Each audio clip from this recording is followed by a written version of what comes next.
As an evolutionary biologist, can you point to some of the science or psychology and the impulses that it might create, or the impulses that people have to participate in kind of mob activities in cancel culture? Yeah, there are a couple things to say. First of all, apology is an adaptation. That is to say, both the ability to offer one and the ability to accept it as meaningful is a bit surprising. And when one thinks about it carefully, this is actually the first assignment I ever gave as a professor, was I had my students try to explain why an apology works. Why is it that if somebody has harmed you, that them saying words does anything to placate you? And the answer is that it suggests an awareness of a debt. Hmm. And so, in knowing that, if somebody has harmed me and they don't acknowledge it, then I simply have the cost.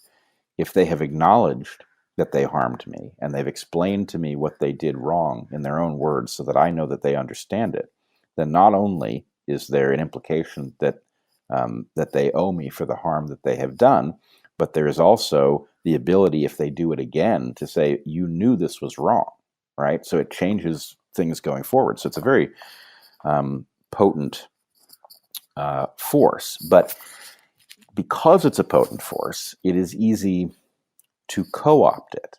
And it's co-opted in the context where our natural impulse to treat it seriously and as a thing of value causes us to turn against ourselves. If you are told that you have deep racism, that it has resulted in you harming people, making them feel unsafe, the natural impulse is to think, oh my God, did I do that? And if so, wow, am I sorry? And even if you don't spot that it's correct, maybe the thought is, well, geez, it's incumbent on me to figure out how it is that I hurt people that I had no intent to hurt. Am I that callous? So those natural impulses to self-reflection and to treat other people well can be turned into a weapon very easily if somebody is attempting to gain power by convincing you to hobble yourself. And unfortunately, it means that the movement is functioning essentially culturally contagiously, right? It is spreading across the landscape. And the more people who start espousing these belief systems, the harder it is for people to realize, wait a minute, that doesn't even add up. Right. And part of that apology also involves encouraging others to make the same apology. So it's like this chain reaction, because it makes you feel better if you're also getting others to do it. That's sort of like the anti-racist philosophy. But in reality, what happens, and I'm just actually going to quote you because it's the perfect quote for this. People are essentially solving personal problems by embracing ideology, which causes the mob to temporarily leave you alone, but empowers the mob to go after the next person, which is exactly right. And that's exactly the pattern that we see.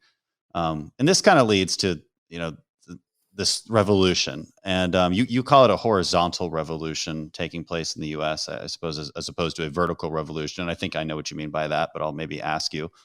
Um, and you say mainly because critical theory adopted by millennials who now believe they're demographically empowered.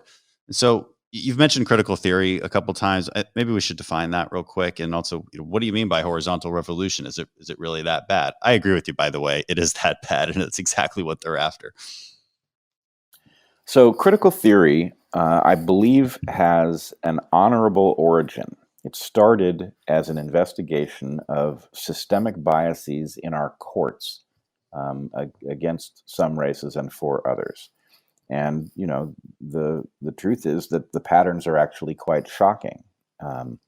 So that that discovery, however, gave rise to a set of disciplines that survey the entire landscape of civilization looking for biases. And they've done a terrible job of identifying biases, of figuring out what methodology to use to establish whether something that is imagined to be biased really is.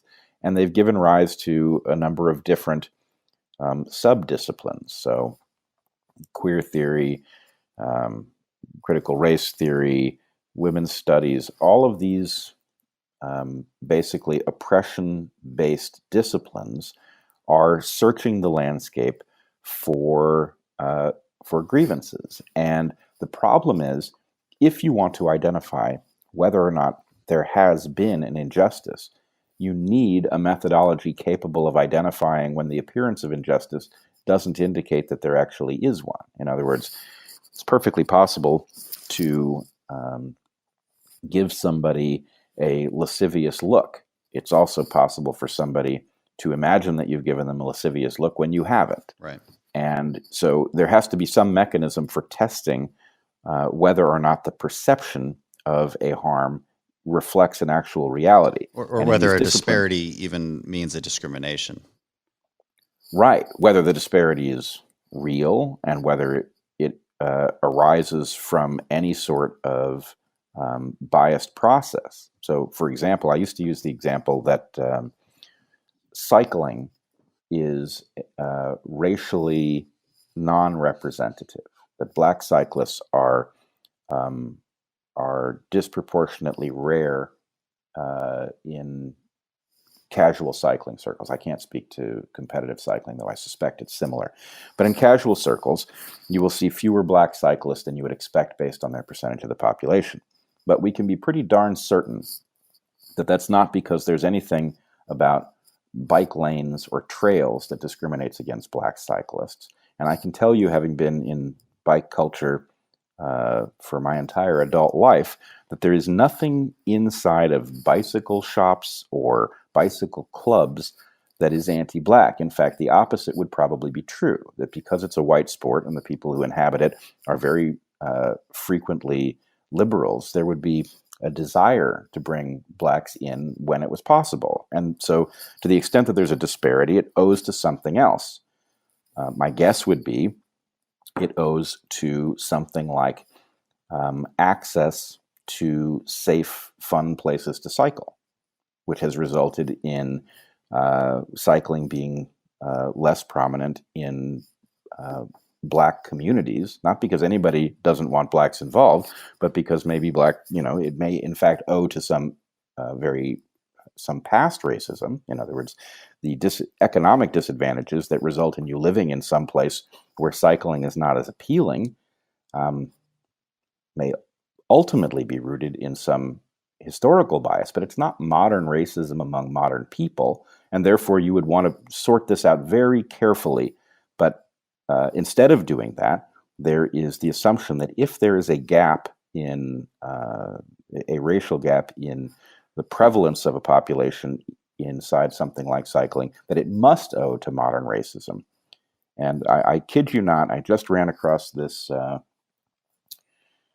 article that alleged that in Oregon there was bias in our state parks that accounted for the lower numbers of black users of trails, and it attempted to argue that blacks were not present because of the looks that they were getting from whites on the trail, which is a nonsense explanation. I mean, it's not impossible, but it's preposterous.